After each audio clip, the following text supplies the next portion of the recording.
called the Penguin of Madagascar.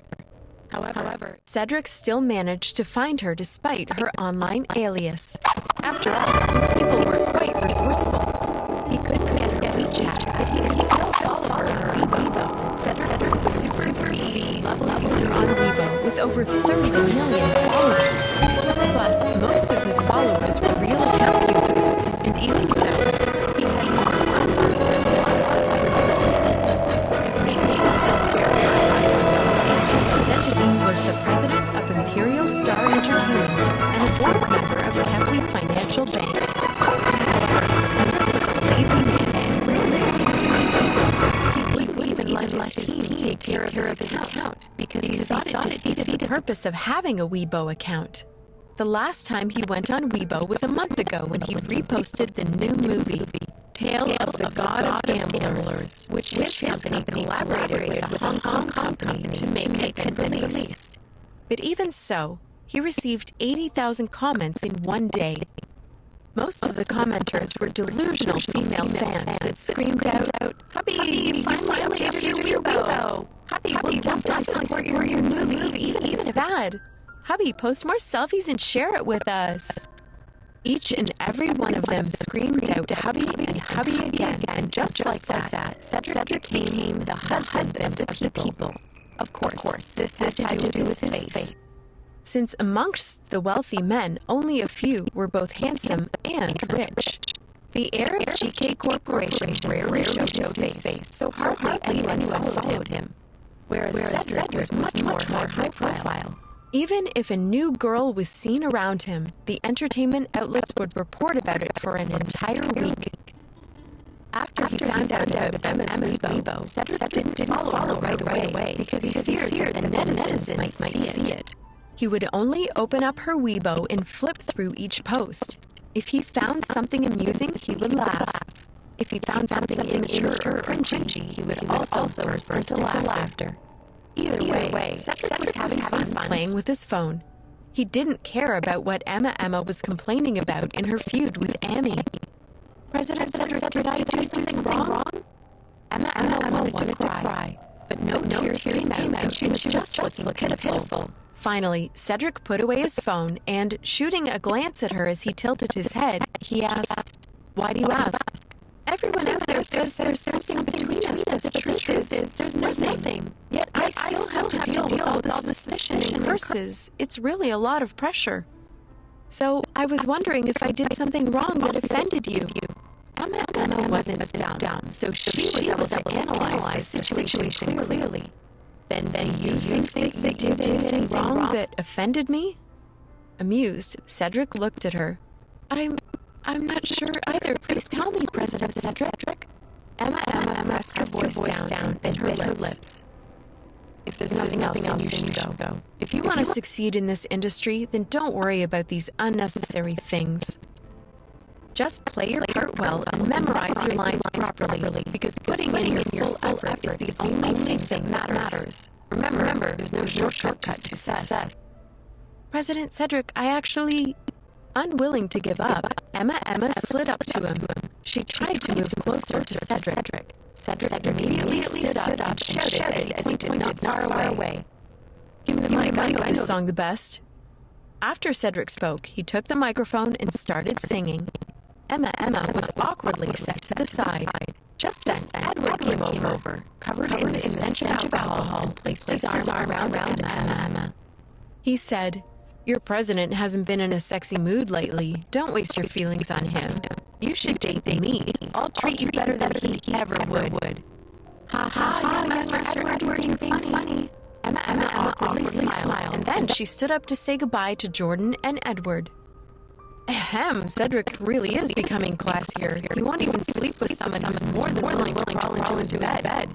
Even though that chick had a lot of work done to her face, her figure's all right. "It'd make me happy if I could have my way with her." Edward shook his head and exclaimed, "Cedric is full of pride. He won't sleep with just anyone. His temper is rotten as well, so please don't cause trouble for us." Jordan drank and watched Cedric sing a song that he wasn't familiar with. After Emma left, Cedric stayed around with them for a while, but later realized that he wasn't in the mood. Cedric's black Sesto elemental Lamborghini 6 element was his favorite. It was a rare, limited edition car that was seen in the movie Need for Speed, and it was very cool. It also suited Cedric's flashy personality. He drove his black Lamborghini into the night and parked it outside the entrance of the Southside Recuperation Center. Ever since Emma was promoted to head nurse, she didn't work as many night shifts as she used to. She would occasionally work one night shift 3 days every 2 weeks, so it was relatively more relaxing. Mr. Holmes was also quite satisfied with this schedule as well. Tonight, while Emma was working the night shift, she suddenly received a delivery. I'm looking for Miss Emma. That's me. Emma raised her hand. Hi, this is your delivery? Emma knew that she didn't order anything online, so why would she suddenly receive a package? When she saw how tightly packed the package was, she worried that it might be an explosive device sent by terrorists. Why won't you open it, head nurse? I'm afraid that it's a bomb. Maybe you're worrying too much. The nurse who was working the same shift as her was speechless. Why else would they call the head nurse an abnormal woman? Even her logic was odd. Under normal circumstances, wouldn't a woman be pleasantly surprised when they receive a package and then guess who it was from? Why would the head nurse think a package would contain explosives? Just because she received it at night? What a weirdo. Under the nurse's encouragement, Emma opened the package, finding it filled with late-night snacks. What a scare. Plus, it was a strange meal. Because it wasn't congee or bubble tea, it was smoked pork hock, chicken feet, sausages, and a few buns. It smelled delicious, but it seemed inappropriate to eat all this late at night. Head nurse is so considerate. It must be from your boyfriend. The nurses were overwhelmed with envy. Emma knew that this definitely wasn't Derek's doing because Mr. Holmes personally delivered the food and then stick around and try to take advantage of her. Could it be? Emma thought of a person, but she couldn't be sure. Emma only came into contact with so many people, and her social circle was small, so hardly anyone she knew would send her a midnight snack like this.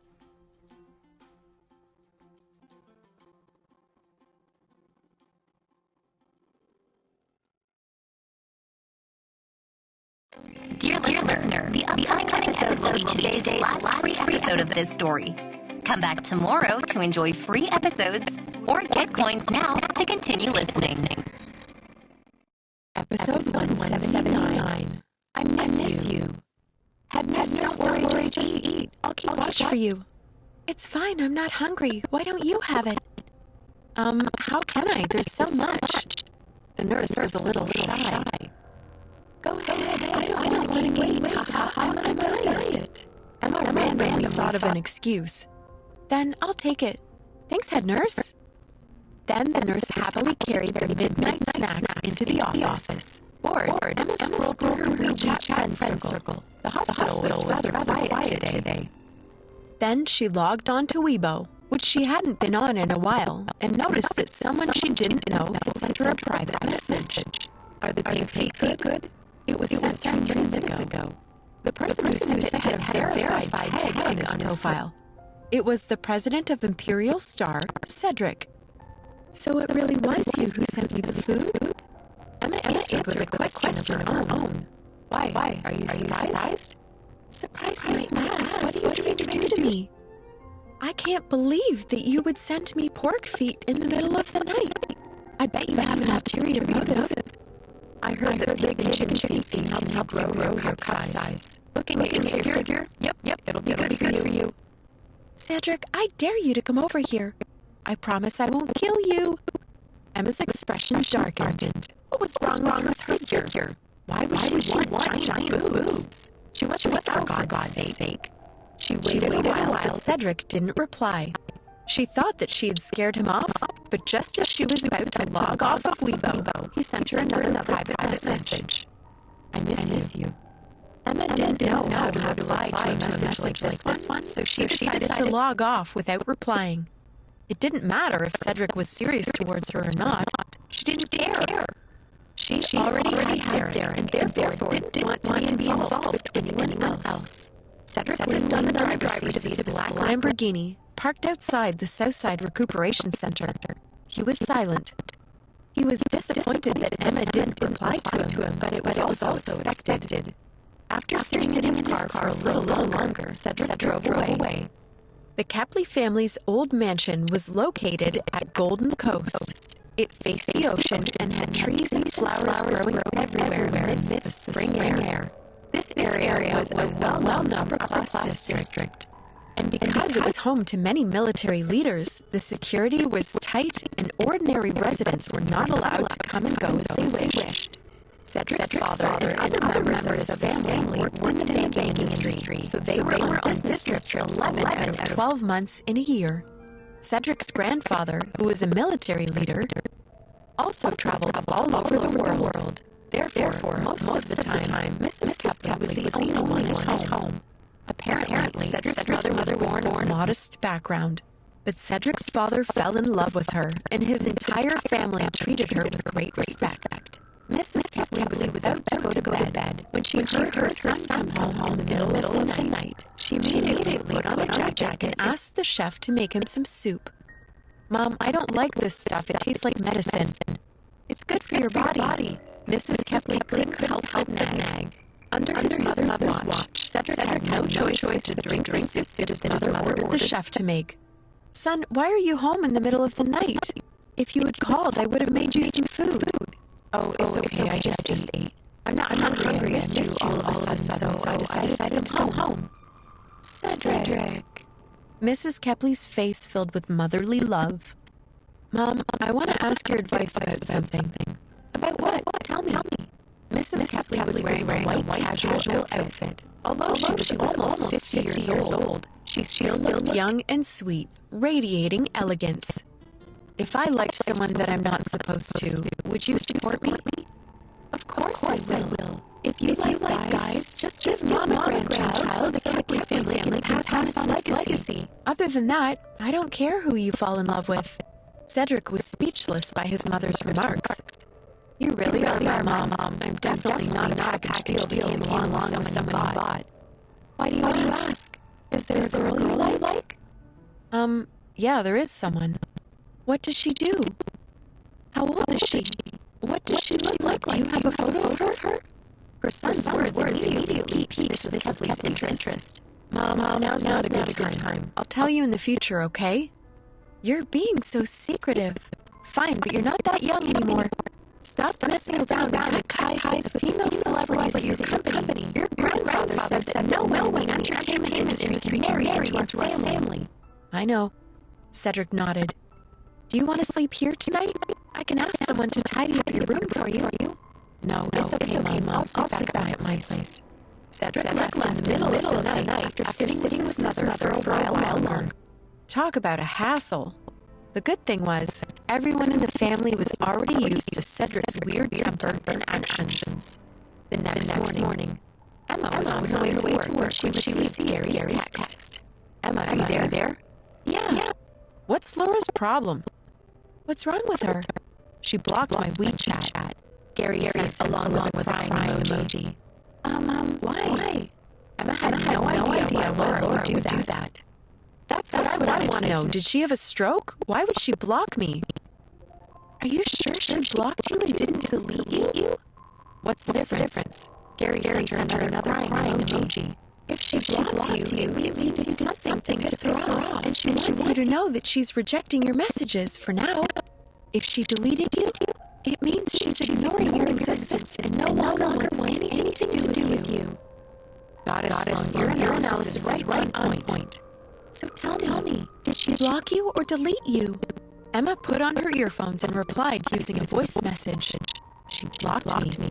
Emma, tell me, what did you do to piss her off? Emma was delighted to see Gary in such a difficult position for once. Would you believe me if I told you I didn't do anything? Not in a million years. Emma, the gods be my witness, I really didn't do anything. Everything was fine. The other day we even went to court together, don't you remember? Then everything changed when your girlfriend arrived, Emma added. Julia is weird. She found out where I was by following me and pretended that it was an accident. I don't like scheming women. Then that's your problem. Hey, can you ask her to unblock me? Why should I help you? We're not bros. But I'm Derek's bro. Yeah, then you should ask Derek for help. Do you have to be so mean? Emma broke into laughter and stopped replying to him. After a busy morning at the hospital, she called Laura to ask her what happened between her and Gary. However, her phone was turned off. She was probably on the plane. GK headquarters. After work, Derek just left the company when Gary called him and asked Derek to meet him for drinks. Then Gary went straight to the pub they decided on. When Derek walked in, Gary had already finished an entire bottle of beer. What's up? It's a long story. Here's how it began. If it's a long story, maybe I shouldn't hear it. Damn, no wonder you and Emma are married. You guys even act alike. I wanted to vent to Emma today, but she was not at all helpful. Gary jumped up in fury. So you're telling me that not only are you harassing me, you're also harassing my wife? Derek looked up and asked him with a deep voice. Now, don't scare me. I don't have the guts to harass your wife. I still want to live. Gary choked on his drink when that super-whipped husband of Emma's looked at him like that. Of course, he wasn't going to admit to harassing his wife. Derek didn't say anything, just enjoyed his drink. He knew that Gary wasn't someone who could keep a secret. If something happened, Derek never had to ask before Gary spilled all his beans. To no one's surprise, Gary, seeing that Derek didn't ask him, couldn't keep it in any longer and said, I broke up with Julia. Oh. Derek barely made a reaction, as if he had predicted what would happen. She's really not my type. I bet you Laura is your type, right? Derek suddenly interjected. Yeah, right. How does it have anything to do with Laura? I thought about it for an entire day and night before breaking it off Julia. Living with her for the rest of my life would be super tiring. So you asked me to have a drink with you to celebrate your breakup?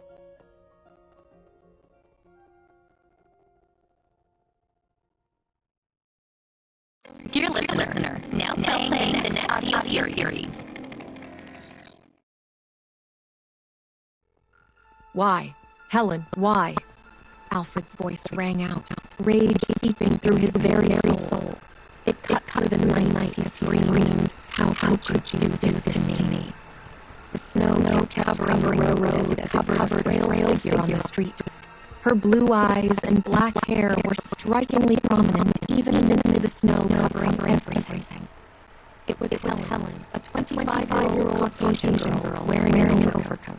Tears kept streaming down her face. She couldn't understand how it had ended up happening to her. How could her life have changed within a few hours? She was in tears as she saw her husband Alfred, a handsome man in his 30s with jet black hair and gray eyes, confront her.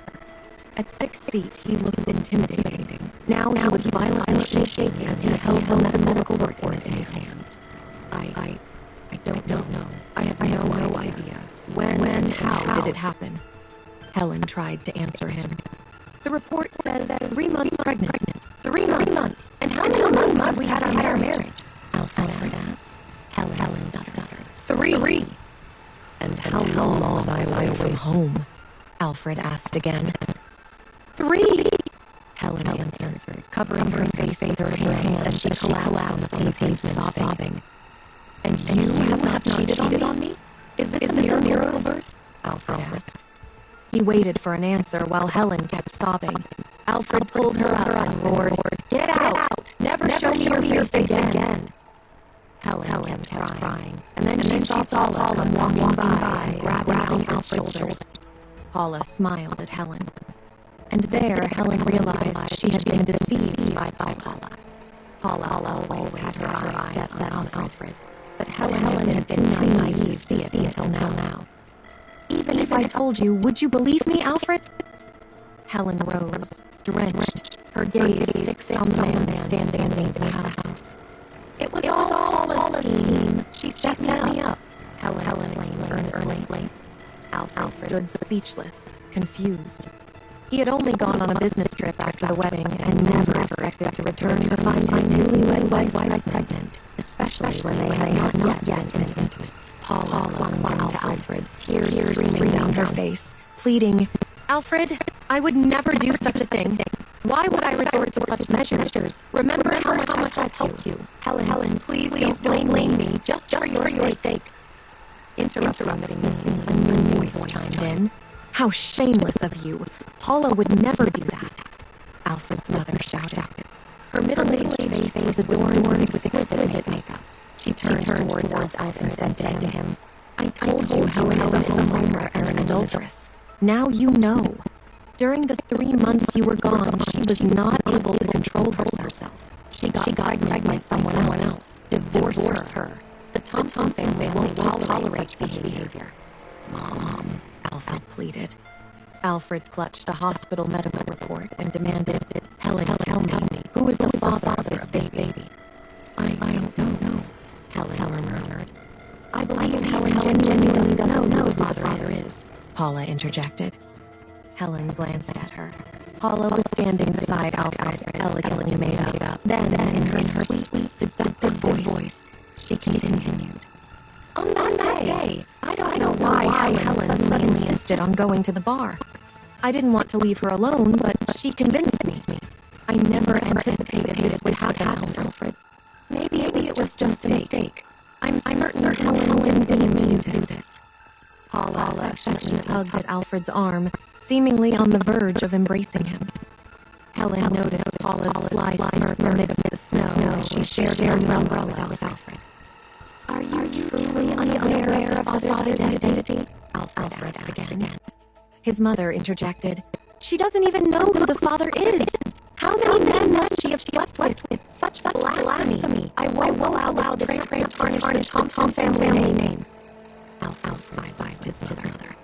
Mom, please," he pleaded. Turning to Helen, he almost begged in desperation, Helen, is this true? Who is the father of the child?" Helen locked her gaze on the man before her. A year ago, he had brought her back to America, saving her when she had lost all her memories. Grateful, she agreed to marry him. But now she seemed to regret it. Overwhelmed with emotion,